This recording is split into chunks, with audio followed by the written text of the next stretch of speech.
Hello everybody, I'm Parsha Becky and welcome back to another week of Parsha. As I'm sure you recall, we are currently in the middle of reading the fourth book of Chumash, the book of Bamidbar.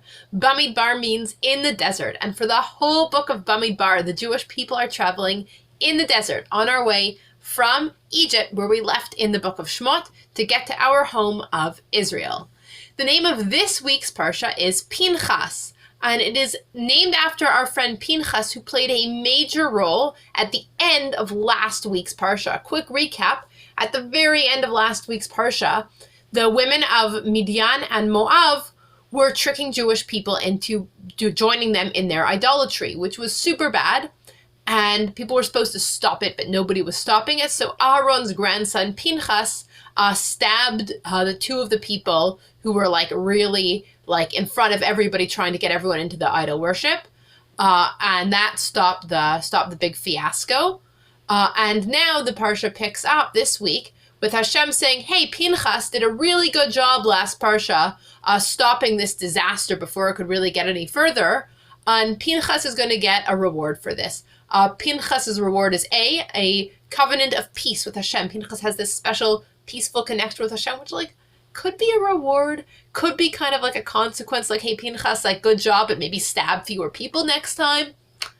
Different ways to understand it. So Pinchas has this special peace agreement with Hashem, and Pinchas also gets this covenant that he and his descendants will forever be Kohanim. They'll get to work for Hashem as the main Kohens. So Pinchas is going to be the Kohen Gadol after his father Elazar, who became Kohen Gadol after Aaron. So it's a nice special reward, possible reward and consequence for Pinchas. And continuing on this theme of hey, let's talk about what happened in last week's Parsha, Hashem also says to Moshe, "Hey Moshe, you and the Jewish people, you have to fight back against the people of Midian for what they did to you, for how they tried to destroy everyone by tricking you all into doing idolatry. That was really bad. Yes, Pinchas nipped it in the bud, but it almost got really, really terrible, so you guys should fight back against them." And then the Parsha gives us a census, because before we can fight this war to fight back against Midian, we need to know who we've actually got available for our army. We did a check like this way, way, way back, if you remember, at the beginning of the book of Bamidbar, in Parshat Bamidbar, we counted up all the people, but that has been 40 years ago now. We're now at the end of these 40 years that we were wandering the desert.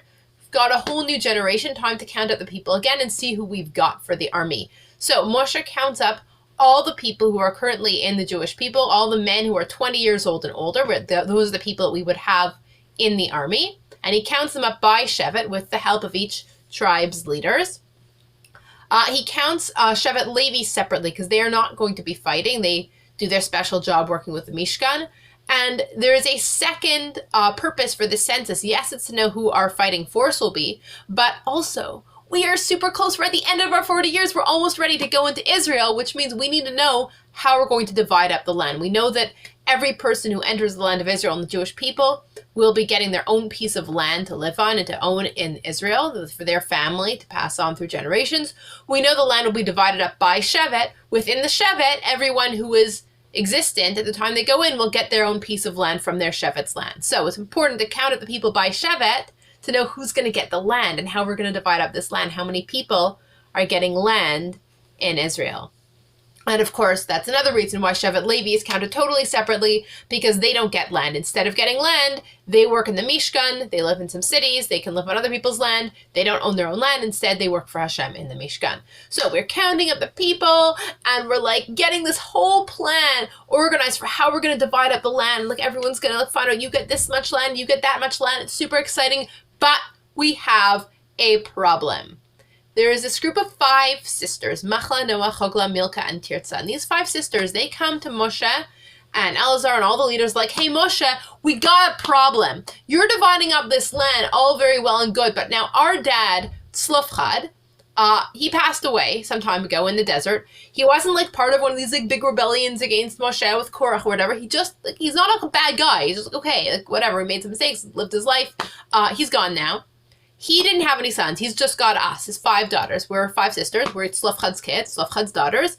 Now, we see you're dividing up the land in Israel based on all the men in every Shevet. Now, this seems kind of sexist, And also super unfair that our father's family isn't going to get land in Israel just because our father's not around anymore, just because we're not boys, because he doesn't have sons, we don't get land. That's not fair. That's like our father's name will be like erased from history just because he doesn't have any sons to get his land. That's super unfair. Give us some land. We want our dad's land.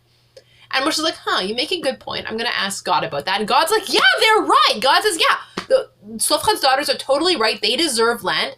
Give them the land in their father's Shevet Menashe, that would have belonged to their father. Instead of, since he doesn't have sons, his daughters get his land. And not only that, God says, a new rule, this is going to apply for all the Jewish people for the order of inheritance of land. Let's say a landowner passes away. Who gets his land? It goes to his son. But if he has no sons, then the land goes to his daughters. And if he has no sons or daughters, the land goes to his brothers. If he has no kids and no brothers, then the land goes to his father's brothers. Yes, those are his uncles, but like specifically which uncles? Only the uncles that are his father's brothers, not his father's sister's husbands, not his mother's brothers, not his mother's sister's husbands, father's brothers. This is important because the land has to stay within the Shevet. And if it's your father's brothers, they're your same Shevet for sure. And if he doesn't have any kids, he doesn't have any brothers, his father doesn't have any brothers, then the land just goes to the next closest relative in his Shevet. Land stays in the tribe, goes to the next closest relative. So this is the new rule that we get in the Parsha. So now, Tzlofchad's daughters are happy. The 5 sisters, they're going to get land in Shevet Menashe. We've got this whole new order of inheritance that's worked out. Amazing. We continue traveling through the desert, and Hashem says to Moshe, okay, hey Moshe, you see that mountain over there? You are going to climb up that mountain, and you're going to get a nice vantage, a nice view of the entire land of Israel from that mountain, and then you're going to die. That's it, Moshe. This is the end of the road. You have done a good job up until now, but now it's over. Like, you've lived your life. Time to say goodbye. And Moshe says, whoa, God, wait. No, we can't do it like that. And Moshe's like, listen, I'm not like arguing about myself. Like, oh, it's too, whatever, fine. End of my life, I want to give an argument. But Moshe says, you cannot leave the Jewish people without a leader. Right now, I'm the leader. If I go up that mountain and die, they're just, you expect they'll know what to do, how to like get into Israel and do what, they're not going to even know what to do next. They're going to be wandering around like a bunch of sheep without a shepherd. It will be a huge mess. It will be a disaster. God, we need a replacement Moshe before we get rid of this Moshe. And Hashem's like, okay, fine. You make a fair point. We all know your assistant, Yoshua. He's a pretty good guy. He's pretty smart. He's learned from you.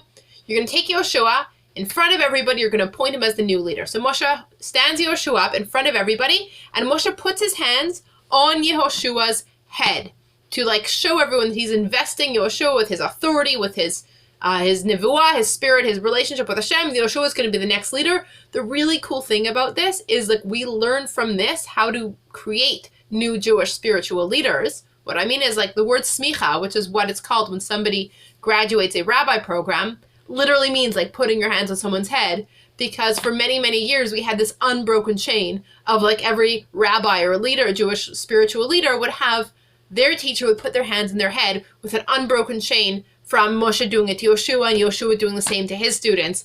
We no longer have that completely unbroken chain, but it's still a really cool idea when somebody graduates their program, becomes rabbi, their teachers put their hand on their head. Maybe they don't literally do that anymore. It's cool if they do. And we're continuing this tradition from Moshe appointing Yoshua, investing Yoshua with this leadership. It continues to this day. That is how we invest our leaders with authority. The Parsha, so now we've got Yoshua ready as the new leader. Things are winding up in Moshe's life. The Parsha concludes with a reminder of various korbanot, offerings that we give to Hashem at the Mishkan. The ones we do daily, the ones we do on a weekly basis for Shabbat, the ones we do on a monthly basis for Rosh Chodesh, and the ones that come on a once per year basis for each of the holidays. It goes through the calendar and it goes in detail, categorically. We've had these rules kind of before, but never like all gathered in one organized place like this, of what korbanot, what offerings we bring to the Mishkan on each holiday in the Jewish calendar. That is the end of Parshat Pinchas. Shabbat Shalom.